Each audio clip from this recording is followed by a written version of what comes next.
AP నుంచి రాజ్యసభ చేస్తే వాళ్ళందరూ కూడా జగన్మోహన్ రెడ్డికి మాట మాత్రమే చెప్పకుండా అధికారం కోసం మరొక దానికోసం పార్టీని వదిలిపెట్టిన వాళ్ళలాగా తాను కూడా అయిపోతాను, చరిత్రహీనుడిని అవుతానన్న ఉద్దేశంతో బీజేపీ నుంచి ఆహ్వానం అందిన తన నిర్ణయాన్ని బీజేపీ నాయకులు చెప్పినప్పుడు మీరు రాజీనామా చేస్తే చేయండి, మీరు బీజేపీలో కొనసాగండి, లేదా బీజేపీ తరఫున పోటీ చేసి మళ్ళీ ఆర్ కృష్ణలాగా రండి అనే సూచన కూడా బీజేపీ నాయకత్వం నుంచి సాయిరెడ్డికి వచ్చినట్టుగా చెప్తా ఉన్నారు. అయితే ఆయన దాన్ని సున్నితంగా తిరస్కరించారు. జగన్మోహన్ రెడ్డి తనకు ఏ విధంగా అయినా న్యాయం చేసినా అన్యాయం చేసినా నేను ఈ పరిస్థితుల్లో రాజకీయాల నుంచి వైదొలగడం అనేది వైసీపీకి పెద్ద కుదుపు లాంటిది. అలాంటి నేను ఇప్పుడు ఆ పార్టీని వదిలిపెట్టి వచ్చి బీజేపీలో చేరితే అది ఇంకా ఇబ్బందికరమైన పరిస్థితిని వ్యక్తిగతంగా కూడా నాకు కూడా నష్టం చేసే పరిస్థితి ఉంటుంది. కాబట్టి నేను రాజకీయాల నుంచి వైదొలుగుతాను, పూర్తిగా దూరంగా ఉంటానని చెప్పి బీజేపీ నాయకులను ఒప్పించుకున్న తర్వాతనే ఆయన ఈ నిర్ణయం తీసుకున్నట్టుగా తెలుస్తోంది. మొత్తానికి గత 3 రోజుల నుంచి ఢిల్లీలో మకాం వేసిన సాయిరెడ్డి ఈ నిర్ణయానికి బీజేపీ నాయకత్వం ఆమోదముద్ర వేయించుకున్నారు.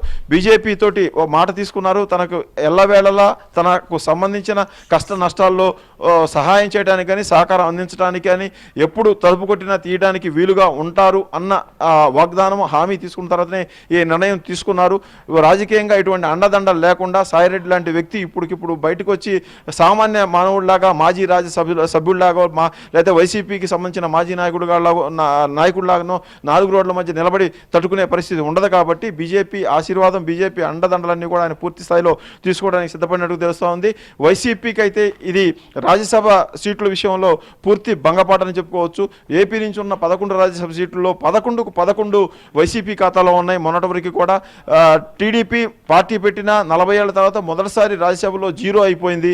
ఆ పార్టీకి ప్రాతినిధ్యం అనేది లేకుండా పోయింది. ఇప్పుడు ఆ పార్టీ 2 ఎంపీలతోటి మళ్ళీ రాజ్యసభలో కాలు పెట్టగలిగింది.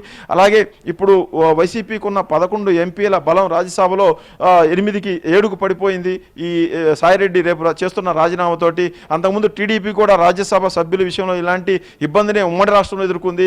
రాజ్యసభ సీట్లు ఇచ్చిన వాళ్ళందరూ కూడా ఎన్టీ రామారావు కానీ చంద్రబాబు కానీ వివిధ సందర్భాల్లో రాజ్యసభకు ఎవరిని పంపించినా కానీ వాళ్ళు మధ్యలోనే పార్టీని వదిలిపెట్టి పార్టీని ఇబ్బంది పెట్టిన పరిస్థితులు కూడా చాలా చూసిన సందర్భాలు ఉన్నాయి. ఇప్పుడు జగన్మోహన్ రెడ్డి కూడా అప్పుడు టీడీపీ ఏ విధంగా అయితే రాజ్యసభ సభ్యుల విషయంలో ఇబ్బంది పడిందో ఇప్పుడు జగన్మోహన్ రెడ్డి కూడా అలాగే ఇబ్బంది పడుతున్నారు. ఇక రాజ్యసభ సీట్ల విషయంలో వచ్చేటప్పటికి బీజేపీ పర్టికులర్గా ఉంది. 245 సీట్లు ఉండే రాజ్యసభలో బీజేపీకి ఇప్పుడు 98 మంది సభ్యులు ఉన్నారు. ఆ పార్టీకి సంబంధించిన వ్యక్తులు టోటల్గా ఎన్డీఏకి వచ్చేటప్పటికి 125 మంది సభ్యులు ఆ పార్టీకి ఉన్నారు. ఈ 112 మంది కాంగ్రెస్ నేతృత్వంలోని ఇండియా కూటమికి ఉన్నారు. ఈ 2 కూటముల మధ్యలో మొత్తానికి రాజ్యసభలో బలం పెంచుకోవడానికి గత 11 ఏళ్ల నుంచి కూడా బీజేపీ విశ్వ ప్రయత్నాలు చేస్తూ ఉంది. స్వతంత్రంగా సొంతంగా కూటమిలోని పార్టీల సంబంధం లేకుండా మెజార్టీ సాధించడం కోసం కొన్ని కీలకమైన బిల్లులు రాజ్యసభలో ఆగిపోతున్నాయి. ఇప్పుడు జమిలీ ఎన్నికలకు సంబంధించి బిల్లు ఆమోదించాలంటే రాజ్యసభలో మెజార్టీ కావాల్సి ఉంటుంది. ఆ మెజార్టీ లేకుండానే ఆ బిల్లును మూవ్ చేసిన పరిస్థితి మనం చూసాం. ఈలోపు వచ్చే కాడేళ్లలో తనకంటూ తన పార్టీకంటూ ప్రత్యేకంగా నంబర్ పెంచుకునే పనిలో ఉంది. మనం చూసాం వైసీపీ ఎంపీలు 3 రాజీనామా చేస్తే ఆర్ కృష్ణయ్య మళ్ళీ తిరిగి బీజేపీ తరఫున నామినేషన్ వేసి బీజేపీ అభ్యర్థిగా పోయారు. 97 సీట్లు ఉన్న 97 మంది రాజ్యసభ ఎంపీలు ఉన్న బీజేపీకి ఇప్పుడు 98 మంది అయ్యారు. ఇప్పుడు సాయిరెడ్డి రాజీనామా చేసిన సీటు ఆయన బీజేపీ నాయకుల సహకారంతో బీజేపీ నాయకుల ఆశీర్వాదంతో రాజకీయాల నుంచి పక్కకు వెళ్తున్నారు. కాబట్టి ఇప్పుడు ఈ సీటు ఎవరికి ఇవ్వడానికి బీజేపీ టీడీపీ మాట్లాడుకున్నాయనేది ఒక చర్చ కూడా నడుస్తూ ఉంది.